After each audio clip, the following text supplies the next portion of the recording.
Hello everyone and welcome back to another Star Wars figure review. Today we're going to take a look at another figure from the Black Series 6-inch line, and in today's review we're going to take a look at the very cool Toys R Us exclusive Imperial Hovertank pilot from Rogue One, A Star Wars Story. This is a phenomenal figure and I can't wait to share it with you in more detail in just a little bit. Right off the bat though, I do consider myself very lucky to have been able to purchase this one, and that's because the distribution of it here in the UK seems to have been patchy at best. Some areas have received this one in mass quantities, other areas haven't been quite so lucky, and in fact the only Toys R Us store within 20 miles of my house to get this one in stock happened to be 5 minutes down the road, which not only was very lucky but incredibly convenient. So again, I'm very happy to have this one in the collection and I can't wait to review it for you. So before we take a look at the figure in more detail, as always, let's take a quick look at the packaging that he comes in. Once again, you've got the standard Black Series packaging design with this one, with the Black Series logo at the top, some very nice artwork in the bottom corner, and of course on the back you've got a brief description of the character, and unfortunately no number in the series, as obviously it's an exclusive figure, so he's not part of the basic line. Also unfortunate is the fact that the UK releases of this figure don't feature the Toys R Us sticker on the front of the window, which is a little bit of a shame for, carded collectors. But for me personally, packaging isn't a major issue, so that's something that I can overlook. So there is the packaging that this one comes in. Very nice once again. Now let's take a look at what we get inside. And as I said, this figure is phenomenal. I absolutely love the way that Hasbro have handled this one. Not only have they absolutely nailed the sculpt, but the detail and the paint applications on this guy are phenomenal as well.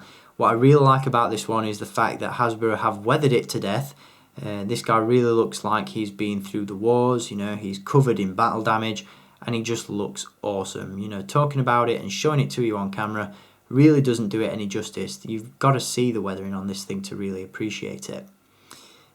What I really like about it as well is that the armour colour isn't sort of a bright fluorescent white. It's not clean, it's not immaculate, it's very dirty, very used, and that's what I love about the original trilogy, is the fact that it brings such a used, real world feel to it, and that theme seems to continue in Rogue One. So I can't wait till the movie arrives, and again I can't wait to see this guy in more action in the film itself. Now in terms of articulation, this guy is obviously packed to the brim, as he is part of the 6-inch line. He features a ball joint and a hinge at the head and neck. Sadly, the hinge on the neck isn't quite as free-flowing as some of the other figures that I've reviewed from this line, but the ball joint itself is nice and fluent. You've got the ability to look to the left, to the right, all around, which is very cool. We have hinges at the shoulders. Again, articulation isn't restricted too much on this one actually. There's quite a bit of a gap on the shoulder armour that's attached to the torso. So as you can see, the arm does bend up quite well. You get a decent range of movement out of the shoulders.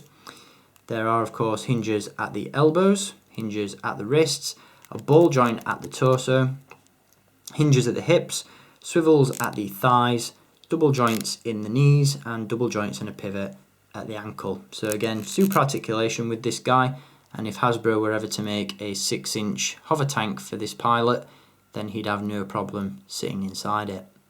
In terms of accessories, he comes with a modified E11 blaster rifle, which as you can see does feature the floodlight or the laser target on the side of the barrel, and the sculpt, as you can see, is phenomenal. Try and give you a close-up look at that armour. From what I gather, the torso, arms and legs are recycled parts from the Scarif Stormtrooper Squad Leader 6-inch figure. The helmet of course is brand new, and in my opinion it almost feels like something from the First Order ranks rather than the Galactic Empire.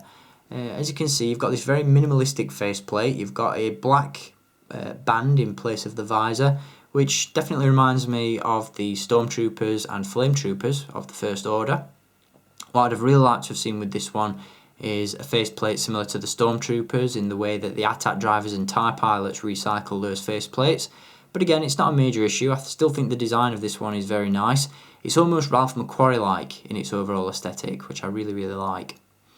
Again, you've got some great paint applications on the helmet itself with those scuffs, various parts of battle damage on the helmet itself, that really nice wash to the armour, and as you can see you've got this really nice colour and texture to the bodysuit underneath, which is really cool. So again, this is a fantastic figure. With regards to the armour itself, the colour is sort of an off-white. It almost reminds me of an ivory or sort of a bone colour. So, you know, standing alongside your bright white stormtroopers and clone troopers, this one's really going to stand out.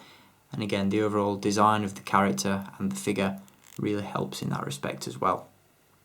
So if you're looking for the perfect Rogue One army builder for your 6-inch Imperial ranks, this is the one to get. And again, as I mentioned, there is a link down below in the video description which will take you to the Toys R Us website where you can purchase this one for yourself. At the time of filming this review, I don't think any independent retailers have managed to get their hands on this one, although if they do, then be sure to look for those links to be modified in the near future. So that's going to do it for the Hovertank pilot, the Imperial Hovertank pilot from Rogue One: A Star Wars Story. Once again, a great addition to the 6-inch Black Series and a great addition to any collection. So if you enjoyed having a look at this guy, I'll be back with more reviews very, very soon. Until then, as always, thank you for watching, keep collecting, and may the Force be with you.